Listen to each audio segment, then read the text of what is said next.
एक दिन गौतम बुद्ध अपने शिष्यों के साथ एकदम शांत बैठे हुए थे। उन्हें इस प्रकार बैठे हुए देख शिष्य चिंतित हुए कि कहीं वह अस्वस्थ तो नहीं है। एक शिष्य ने उनसे पूछा कि आज वह मौन क्यों बैठे हैं, क्या शिष्यों से कोई गलती हो गई है। इसी बीच एक अन्य शिष्य ने पूछा कि क्या वह अस्वस्थ हैं, पर बुद्ध मौन रहे। तभी कुछ दूर खड़ा व्यक्ति जोर से चिल्लाया, आज मुझे सभा में बैठने की अनुमति क्यों नहीं दी गई है। बुद्ध आंखें बंद करके ध्यान मग्न हो गए। वह व्यक्ति फिर से चिल्लाया, मुझे प्रवेश की अनुमति क्यों नहीं मिली। इसी बीच एक उदार शिष्य ने उसका पक्ष लेते हुए कहा कि उसे सभा में आने की अनुमति प्रदान की जाए। बुद्ध ने आंखें खोलीं और बोले, नहीं, वह अछूत है, उसे आज्ञा नहीं दी जा सकती। यह सुनकर शिष्यों को बड़ा आश्चर्य हुआ। बुद्ध उनके मन का भाव समझ गए और बोले, हां, वह अछूत है।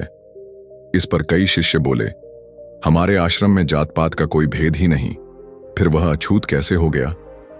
तब बुद्ध ने समझाया, आज वह क्रोधित होकर आया है। क्रोध से जीवन की एकाग्रता भंग होती है। क्रोधी व्यक्ति प्राय मानसिक हिंसा कर बैठता है, इसलिए जब तक वह क्रोध में रहता है तब तक अछूत होता है।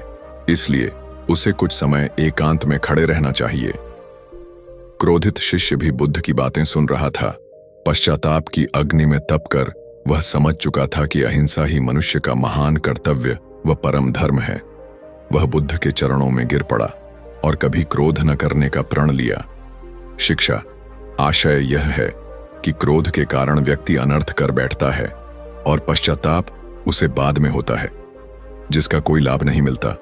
इसीलिए हमें क्रोध नहीं करना चाहिए। असल मायने में क्रोधित व्यक्ति अछूत हो जाता है और उसे अकेला छोड़ देना चाहिए।